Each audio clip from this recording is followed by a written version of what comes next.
आज है 2 नवंबर 2024 और समय हुआ है 7 बजे का। 7 बजे हम अपने होम टाउन नैनीताल से निकल जाते हैं हल्द्वानी की तरफ। हमें जाना है हरिद्वार। हम दिवाली के अगले ही दिन निकल गए थे और उम्मीद थी कि काफ़ी जाम मिलेगा, लेकिन बस पूरी खाली थी। हमारे अलावा 10 यात्री और सवार थे। इस तरह से इस बस को यात्रा को हमने 2 बस के माध्यम से पूरा किया। एक थी हमारी मेन शहर नैनीताल से हल्द्वानी की तरफ और दूसरी हमने बस बदली थी हरिद्वार से देहरादून वाली, हमें मिल गई थी। तो ये पहली बस का मैं आपको व्यू दिखाता हूँ। ये सरोवर के तट से होते हुए हमें हल्द्वानी मुख्य सरोवर पहुँचा देती है और इस यात्रा के हमें लगभग 1.5 घंटा लगता है। तो ये मैं बस स्टेशन में हूँ। जैसा कि आप देख पा रहे हैं, हल्द्वानी बस स्टेशन से हरिद्वार के लिए लगभग बस हर एक घंटे की फ्रीक्वेंसी में जाती रहती है, तो इस वजह से ज़्यादा भीड़ नहीं होती है। आजकल ज़्यादातर दिल्ली वाले रूट पर काफ़ी भीड़ रहती है, क्योंकि ज़्यादातर पहाड़ के जितने भी रोजगार के सिलसिले में वहाँ पर बसे हुए हैं। तो इस वजह से आपका रुद्रपुर और हल्द्वानी वाले रूट पर काफ़ी ट्रैफिक का रश था और हरिद्वार वाले पर हमें कोई रश नहीं मिला। इसी तरह से यात्रा में हम शुरू कर देते हैं और हल्द्वानी हम पहुँच जाते हैं लगभग 9 सवा 9 वाली हमें बस मिली थी, 9 बजे वाली, जिसने 10 मिनट का इंतज़ार करवाया था। लोकल ट्रैफिक 10-15 मिनट तो बाज़ार को पार करने में लग ही जाते हैं। तो आबादी से दूर होने पर बस की स्पीड अचानक बढ़ जाती है। आबादी पर तो मुख्य शहर को पार करने में ही इसने लगा दिए थे 15 मिनट। तो यहाँ से हमारा पहला स्टॉपेज पड़ जाता है रामनगर का। रामनगर अधिकांश जो है फॉरेस्ट एरिया के अंतर्गत आता है। दिन में तो इसमें कोई खतरा नहीं रहता और जैसा कि आप देख पा रहे हैं, पुलिस चौकी वगैरह भी है, वन सुरक्षा कर्मी यहाँ पर तैनात रहते हैं रात्रि के समय में। वैसे भी अगर आप फैमिली के साथ ट्रिप कर रहे हैं तो आपको रात्रि की यात्रा थोड़ा अवॉइड ही करनी चाहिए। दिन में तो पूरा दिन भर अपना मिल जाता है। अगर बस बाय द वे कोई कैजुअलिटी भी हो जाए अथवा बस खराब हो जाए तो आप बस अल्टरनेटिव रूट रहता है। रात में थोड़ा रिस्क फैक्टर इसलिए ज़्यादा रहता है कि ये थोड़ा फॉरेस्ट एरिया है, हाथी और वन्य जीवों का इसमें आतंक रहता है। तो रात्रि का सफ़र आपको फैमिली की साथ अवॉइड ही करना चाहिए। मेल पर्सन में तो कोई दिक्कत नहीं होती, आप थोड़ा वेट कर सकते हैं अथवा अल्टरनेटिव रूट भी चूज कर सकते हैं। तो इस तरह से हम बस में बैठ के सवार हो चुके हैं और अभी हम जा रहे हैं हरिद्वार से, हरिद्वार की तरफ हल्द्वानी से। Dear viewer, welcome all of you with a new lifestyle blog. Today's date is 2 November 2024 and timing is right now 10:30। अभी वहाँ 10:30 बज चुके हैं और हम ऑन द वे पर जा रहे हैं। ये दिवाली के अगले ही दिन हमें जाना पड़ा था। यहाँ पर पड़ती थी दिवाली लगभग 1 तारीख को। 1 तारीख को हमने दिवाली मनाई। इस तरह से थोड़ा सा दिवाली के कार्यक्रम में भी समय लग जाता है। उसके बाद हमने की अपने बैग बुक की पैकिंग, तो इस वजह से थोड़ा थकान ज़्यादा हो गई थी और उठना समय से ही था। हमारे यहाँ से मैदान के लिए एक बस ही जाती है जो जिसका समय होता है लगभग 7 साढ़े 7 बजे का और वह पहुँचा देती है 8:30 बजे हमारे मुख्य शहर में हल्द्वानी पर। वैसे हरिद्वार किसी परिचय का मोहताज नहीं है, जो कि विश्व प्रसिद्ध पवित्र स्थान है सारे हिंदू समुदाय के लिए भी। तो इसी तरह से हम आपको हरिद्वार शहर की भी कुछ अन्य जो भी हमारे देख पाते हैं हम आपके साथ शेयर करेंगे। तो अभी तो हम ऑन द वे पे ही हैं, जैसा कि आप देख पा रहे हैं। आज थोड़ा सा क्योंकि भैया दूज का समय है तो इस वजह से सड़कों पर हमें बिल्कुल भी ट्रैफिक नहीं मिला। कल तो खैर पीक ट्रैफिक हो जाएगा। ज़्यादातर लोकल ट्रैफिक आपका यहाँ पर आ जाता है नजियाबाद, धामपुर वगैरह, जो जहाँ पर लोकल ट्रैफिक होता है, नगीना, ये थोड़ा कंजेस्टेड एरिया है, तो इस वजह से बस की रफ्तार अपने आप ही कम हो जाती है। और साथ में कुछ हाईवे पे एक ट्रक भी फंसा हुआ था, तो बस को हाईवे मेन फ्लाईओवर के नीचे से ले जाना पड़ा। तो इस यात्रा क्रम में हमें लग जाता आधा घंटा एक्स्ट्रा। तो इस तरह से हम अपनी यात्रा कर रहे हैं और मुझे विंडो सीट ही मिल गई थी, क्योंकि अभी बस में यात्री, जैसा कि मैंने बताया, कुल 10 ही यात्री थे। तो मैंने विंडो सीट ही प्रेफर करता हूँ, उसमें थोड़ी हवा भी आती रहती है और मुझे वीडियोग्राफी करने में आसानी भी रहती है। और इस तरह से बस अपनी औसत गति से चलती हुई जा रही है, जैसा कि होता है as per condition of road. जहाँ पर सड़क खाली रहती है तो बस लगभग 30-40 की स्पीड में होती है, और जहाँ पर रेजिडेंशियल एरिया होता है तो बस की स्पीड अपने आप ही कम करनी पड़ती है, 10, 12, 15, 20 के आसपास हो जाती है। तो अभी हम मुख्य शहर में, जहाँ तक मैं समझता हूँ, रामनगर काला ढूंगी के आसपास का ये व्यू मैं आपको दिखा रहा हूँ। और इस तरह से हम अपनी यात्रा की शुरुआत कर लेते हैं।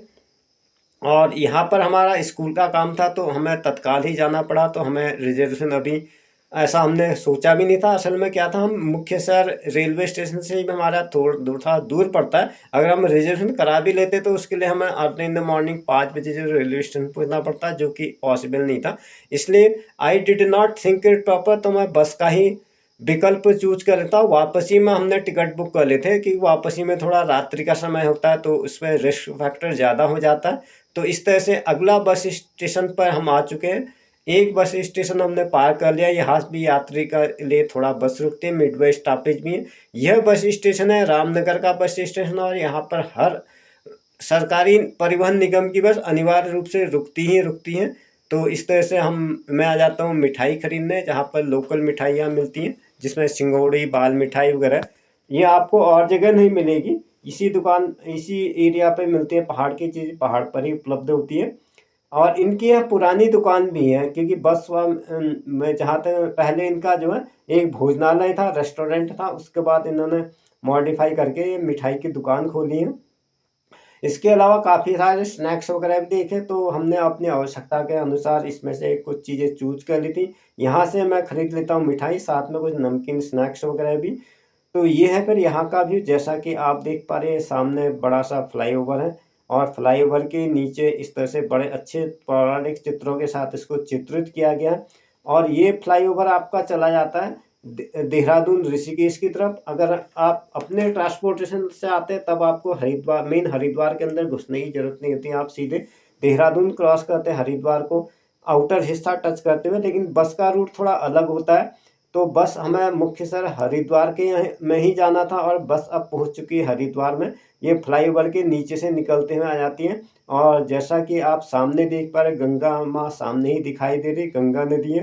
गंगा नदी भी हरिद्वार की तरह किसी परिचय की मोहताज नहीं। हमारे पुराणों में भी गंगा को माता की संज्ञा दी, और इस गंगा माँ की पवित्रता की महिमा विश्वविख्यात है।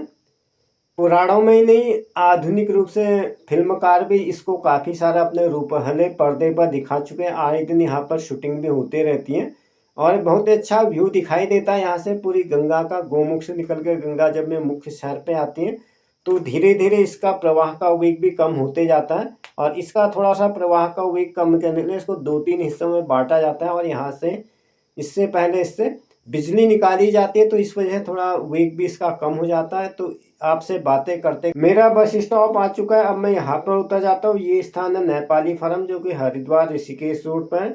तो यहाँ पर मुझे उतरना, और काफ़ी अच्छा व्यू दिखाई दे रहा है, जैसा कि आप देख पा रहे हैं। बैग में अभी मेरे कंधे पर ही लटका हुआ।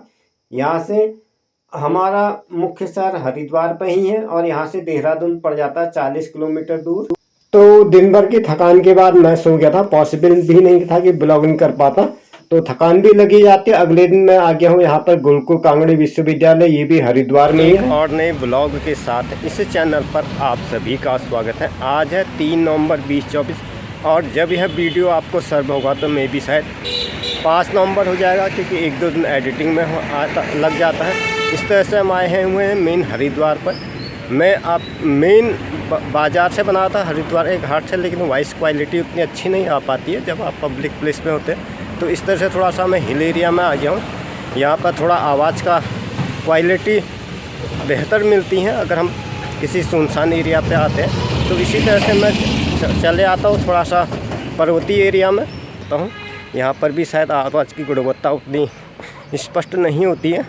मेरे एकदम सामने आ गया है, स्वागत है। आज है 3 नवंबर 2024 और दिन है रविवार का। जब यह वीडियो आपको सर्व होगा तो मे भी शायद 5 तारीख को लग जाएंगी, क्योंकि मैं आउट ऑफ स्टेशन में हूँ, और 1-2 दिन एडिटिंग वगैरह में लग जाता है। दिवाली मनाते ही हम लोग निकल आए थे। अभी हमारा हरिद्वार में कुछ काम पड़ गया था, तो अभी शाम को ही हमें निकलना है। पहले मैं मेन घाट से बना रहा था, तो आवाज़ की गुणवत्ता उतनी अच्छी नहीं आ पाती जब आप पब्लिक प्लेस में होते। तो मैं थोड़ा हिल एरिया की तरफ आ गया था, तो ज़्यादा स्पष्टता के लिए मैं आपको बैक कैमरे पर ले चलता हूँ और शहर की और खूबसूरतियों से आपको परिचित कराता हूँ। तो for more clarity let us move towards the back camera, और ज़्यादा स्पष्टता से चीज़ों को देखते हैं। तो इस तरह से मैं आया तो नदी के तट पर, जैसा कि आप देख पा रहे हैं। बड़ा ही खूबसूरत एक मुझे डॉगी देखते हुए प्रातःकाल का ये दृश्य है। और मॉर्निंग में काफ़ी अच्छा लगता है। अगर आप प्रातःकाल के समय जाते हैं तो ज़्यादा भीड़ भाड़ भी नहीं होती है, एकदम शांत पीसफुल माइंड यहाँ पर रहता है। गंगा का तो खैर कहना ही क्या, गंगा तेरा पानी अमृत झरझर बहता जाए, जो कि सारे भारतवर्ष की प्यास बुझाती हैं, वह उसे माँ का समान दर्जा देना कोई अतिशयोक्ति नहीं होगी। पुराणों में भी महिमा वर्णित है, इस स्वर्ग से यहाँ पर आई हुई थी और इसके द्वारा हमारा पालन पोषण किया जाता, तो किसी देवी माँ से कम नहीं है। और ये है गंगा माँ का व्यू। जैसा कि आप देख पा रहे, गंगा नदी यहाँ पर एक विशालकाय नदी है। जैसे जैसे आगे बढ़ती है इसकी पानी की गुणवत्ता भी प्रभावित रहती है और साथ ही साथ पॉल्यूशन लेवल भी बढ़ते रहता है, लेकिन यहाँ पर एकदम शुद्ध रहता है। आप पानी का तालाब भी देख सकते हैं, इतना शुद्ध रहता है। इससे पहले गौमुख से निकलती है, गौमुख के बाद इसमें बिजली का उत्पादन में इसका इस्तेमाल किया जाता है। उसके बाद जो है पानी का प्रवाह को अलग अलग नहर के माध्यम से कम किया जाता है और ये मेन रिवर है गंगा नदी, जैसा कि आप देख पा रहे। जय गंगा माँ। गंगा के ही समान इसका पवित्र गंगा जल भी होता है, जिसका सभी लोग हमारे हिंदू भाई बहन अनेकानेक रूप से इस्तेमाल करते हैं धार्मिक क्रियाकलाप में। और हर पूजा में गंगा का उल्लेख आता है, गंगे चेमने चेमी नर्मदे सरस्वती। वैसे तो बहुत सारी नदियाँ हैं, लेकिन उनमें सर्वप्रथम स्थान इस गंगा नदी को ही प्राप्त है। और यह गंगा नदी का मुख्य दृश्य, जैसा कि आप देख पा रहे हरिद्वार के तट से, और पानी का प्रवाह यहाँ पर इस तरह आता है। तो ये है हरिद्वार शहर का व्यू, जो कि गंगा नदी के तट पर स्थित है। जितनी भी हमारी प्राचीन वैश्विक सभ्यताएं हैं वो नदियों के किनारे में ही बसी, क्योंकि यहाँ पर सिंचाई के लिए पानी और पीने को पानी मिल जाता था। तो ये हरिद्वार शहर का व्यू। हालांकि मैं शहर में पिछले 4-5 बार आ चुका हूँ, लेकिन इस बार काफ़ी कलात्मक तरीके से बहुत सारी कलाकृतियाँ उकेरी गई है फ्लाईओवर के किनारे किनारे, जो कि देखने में काफ़ी अच्छी लगती है और हमारे पौराणिक जो भी सभ्यता है उसकी जानकारी देती है। सजीव चित्रण प्रस्तुत किया गया है। ये है इस तरह से व्यू, जैसा कि आप देख पा रहे हैं। हालांकि ये हमारी लगभग शॉर्ट जर्नी ही थी, क्योंकि हम केवल यहाँ पर लगभग 12 घंटे के लिए रुके हुए थे। 12 घंटे तो है आने जाने और सोने में निकल ही जाते हैं। तो इस समय I am on the way right now dear viewer. This is the holy place of the Haridwar, all of Hindus and world wide famous place Haridwar. और यहाँ पर हमारा काम पड़ा था गुरुकुल कांगड़ी यूनिवर्सिटी, जो कि मुख्य शहर से लगभग 15 किलोमीटर की दूरी पर। वैसे तो 13 किलोमीटर, लेकिन इसका कैंपस इतना बड़ा है, वाइड एरिया में है, तो लगभग 2 किलोमीटर इस थोड़ा सा आगे पीछे पड़ जाता। और यह स्थान पड़ता है मुख्य दिल्ली हाईवे पर, हरिद्वार से लगभग 12 किलोमीटर और आगे towards the Delhi road, located the Gurukul Kangri university established by Swami Dayanand Saraswati, जिससे सभी लोग परिचित हैं, आर्य समाज के संस्थापक भी थे। और स्वामी विवेकानंद, जो कि विश्व प्रसिद्ध व्यक्ति रहे, वो स्वयं इनके गुरु थे। और स्वामी दयानंद सरस्वती का न सिर्फ विश्वविद्यालय वरन पूरे ऑल ओवर वर्ल्ड और ऑल ओवर इंडिया में इनके विद्यालय और आर्य समाज की जो भी स्थापना की गई है, उसके बहुत सारी संरचना हमें देखने को मिल जाती है। तो इस तरह से हम टाइम स्पेंड करने के लिए कैंपस में घूमने लग जाते हैं, क्योंकि पेपर का समय पूरा होने में 3 घंटा था। तो इस तरह से कैंपस का वाइड एरिया, कैंपस काफ़ी लंबा चौड़ा एरिया है। जैसा कि आप देख पा रहे, गुरुकुल कांगड़ी विश्वविद्यालय हरिद्वार पर ही हमारा मेन आने का मेन मकसद था। तो ये इस तरह से हमारी शॉर्ट ट्रिप थी। दिन में हमने 2-3 घंटा पूरे कैंपस एरिया में ही घूमे, और आते जाते जो भी हमें चीज़ दिखाई दी अपने विंडो सीट से, तो उसी का वीडियो बना करके हमने प्रस्तुत किया। अब मैं नेक्स्ट ब्लॉग में आऊँगा तो डिटेल्ड जो भी टेंपल है, टेंपल यहाँ पर काफ़ी सारे मनसा देवी टेंपल है, इसके अलावा भी भारत माता मंदिर है। मंदिरों की संख्या इतनी ज़्यादा है, अगर मैं बताने लगूँ तो पूरा एक दिन इन मंदिरों के बखान करने में ही निकल जाएगा। और संख्या भी काफ़ी ज़्यादा है, लगभग मंदिरों का शहर है, छोटे बड़े काफ़ी सारे मंदिर है। चंडी देवी मंदिर, जिनमें 3-4 मंदिर तो मेन है।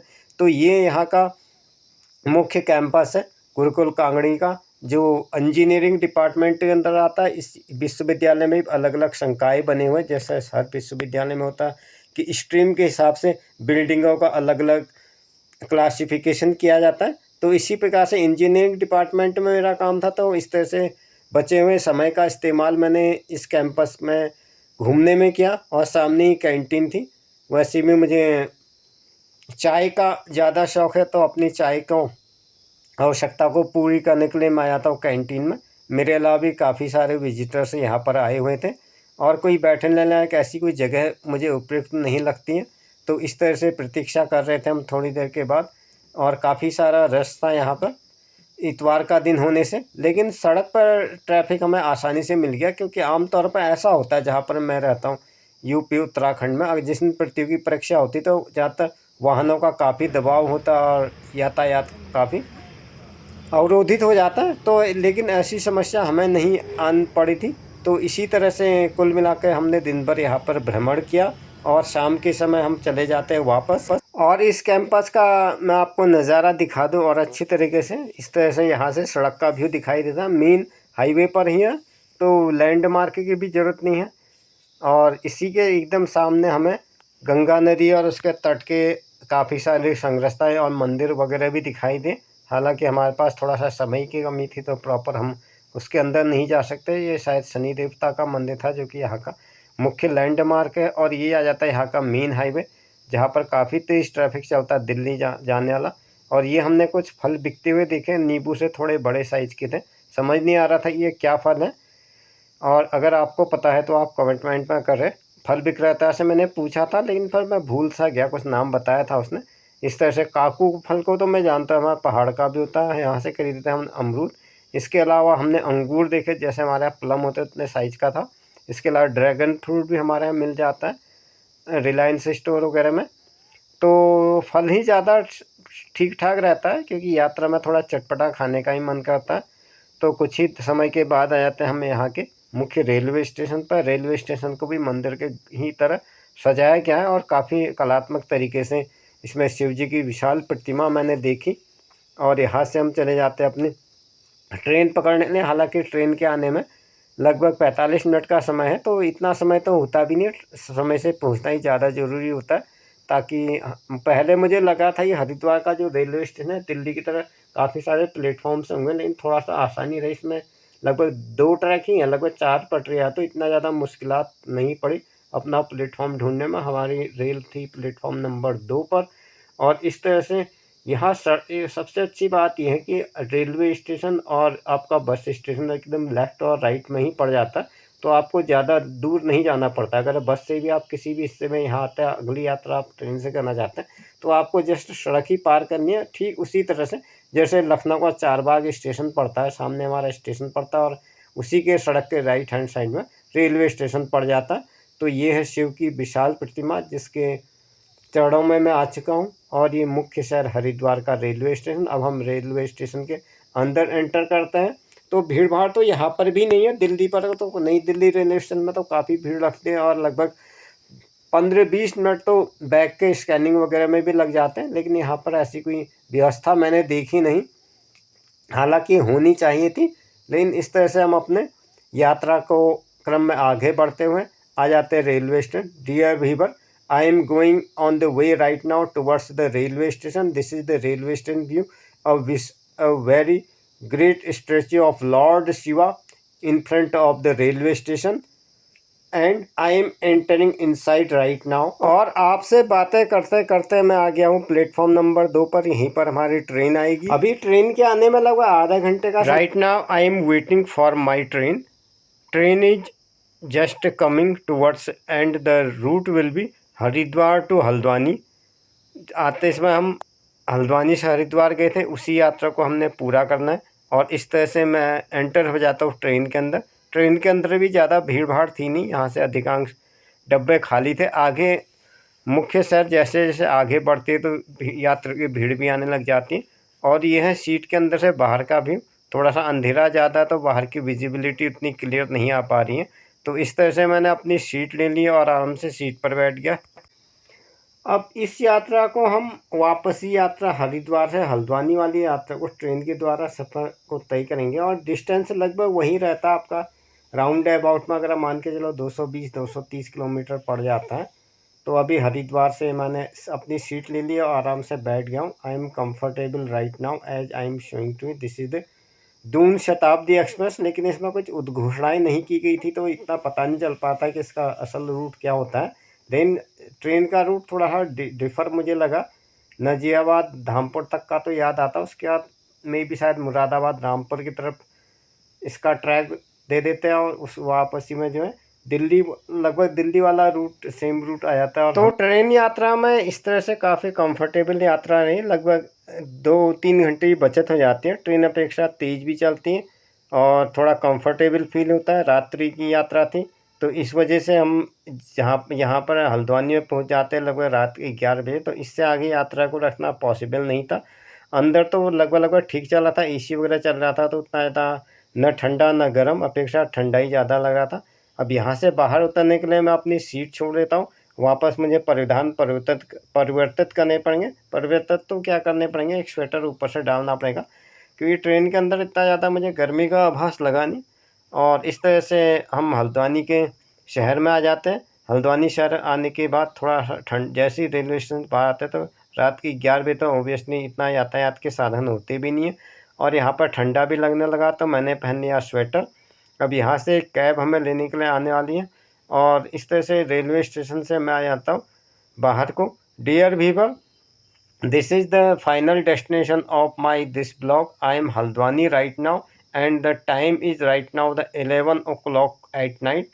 तो यहाँ पर से हम एक रात्रि विश्राम ले लेंगे, उसके बाद अगली यात्रा को सुबह शुरू करेंगे। ये Haldwani railway station, this is the Haldwani railway station, this also a very famous railway station. तो दोस्तों ये है रात्रिकालीन नज़ारा हल्द्वानी के शहर का। अब हम पर्सनल कैब में सवार होकर हल्द्वानी में ही रुक जाएंगे आज रात के लिए। सवेरे हम अपनी आगामी यात्रा को शुरू करेंगे। तो दोस्तों जैसा कि आप देख पा रहे हैं, ये हो गई सुबह और सुबह के में बस अड्डे का दृश्य इस तरह से दिखाई देता है।